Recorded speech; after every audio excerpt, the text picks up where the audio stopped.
एक दिवसीय हड़ताल पर गायघाट पीएससी में बैठी हूँ। हम लोग को 7 माह हो गया, अभी तक एक भी मानदेय। जब सरकार हम लोग सभी आशा बहने को प्रोत्साहन राशि पर ही काम कराते हैं।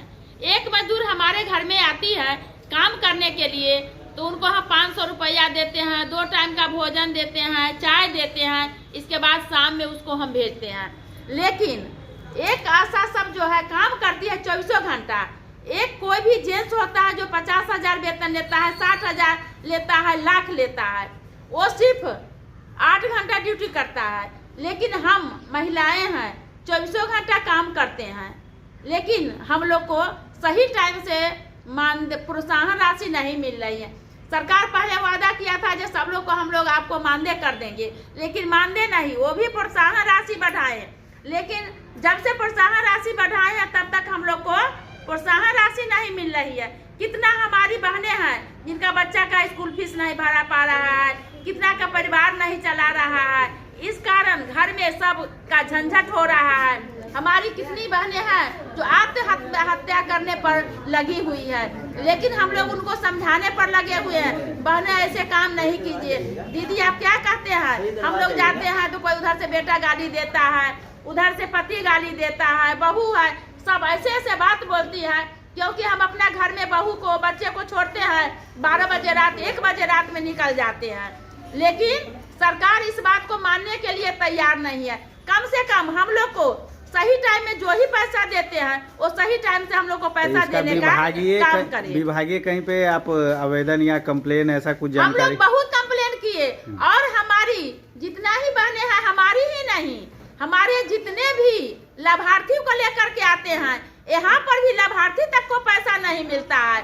बंध्याकरण कराते हैं उसका भी पैसा नहीं मिलता है। हमारे अकाउंटेंट है महीना में सिर्फ 5 दिन आते हैं, वो भी चोरी छुपी से आते हैं और यहाँ से चले जाते हैं। हम लोग आते हैं लाभार्थियों को लेकर के, हमारी जितनी भी लाभार्थी है वो भी तरफ कर चल। हम लोग किस मुद्दा पर काम करें सरकार का? इसलिए हम लोग अभी तो 1 दिवसीय हड़ताल है, मार्च में हम लोग लगातार 1 महीना के हड़ताल करने के लिए आंदोलन पर जा रहे हैं। इसका जन समस्या को लेकर पिछले दिनों आप माननीय विधायिका महोदय से कंप्लेन तो आवेदन विधायिका महोदय से भी की, तब जा करके यहाँ पर क्या बोले थे? तो वो बोले जो आप लोग को समस्या को हल हो जाएगी, लेकिन विधायिका साहब भी अभी तक समस्या को हल नहीं करवाए हैं। बोले जो ये अकाउंटेंट को बदली कीजिए और हमको इसके बदले में दूसरा अकाउंटेंट दीजिए, लेकिन विधायिका साहब भी सबको कह के थक गए हैं।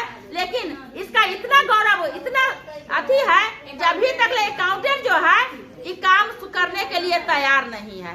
हम सरकार से यही अपील करेंगे जो हमारे गायघाट के जो अकाउंटेंट है उसका भी बदली करें और सही समय से पैसा देने का काम करें। नाम रंजू कुमारी हुआ, हम प्रखंड अध्यक्ष हैं।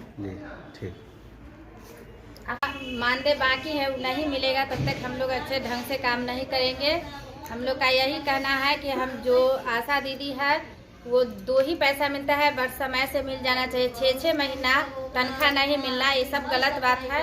जब से ये सरकार बनाए लालच में तो जीत जाते हैं, लेकिन हम लोग का पेमेंट में कटौती वही ना था। जिस उम्मीद के साथ आप लोग मतलब इस सरकार को सपोर्ट किए थे, सरकार बनाए उम्मीद पर अड़ा नहीं।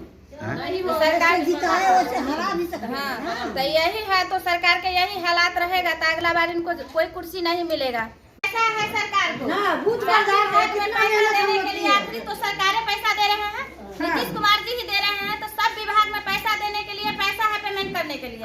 आशा को प्रोत्साहन राशि देने के लिए पैसा नहीं है। आशा के लिए पैसा एक नहीं है। मजदूर महिला 300 रुपया रोज कमाती है, हम लोग 75 रुपया, 60 रुपया, 20 रुपया पर काम करते हैं। तो कल विभाग में पैसे नहीं, विधायक जी को पिछले बार बोले थे, विभाग में पैसा अगर नहीं है तो जितना जॉब बना है तो सबको पेमेंट नहीं होना चाहिए। तो आरओ के लिए सारे के लिए पैसा है, सिर्फ आशा के लिए पैसा नहीं है। और सरकार पुलिया कहाँ से बना रहे हैं? पुलिया बना रहे हैं, इंदिरा आवास चालू कर रहे हैं। नहीं, हम लोग का घर परिवार नहीं है, हम लोग का बच्चा नहीं है।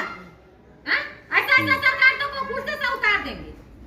इस सरकार होश में आओ, होश में आओ, होश में आओ, होश में आओ, होश में आओ, होश में आओ, होश में आओ, होश में आकर बात करो, बात करो, बात करो। ठीक।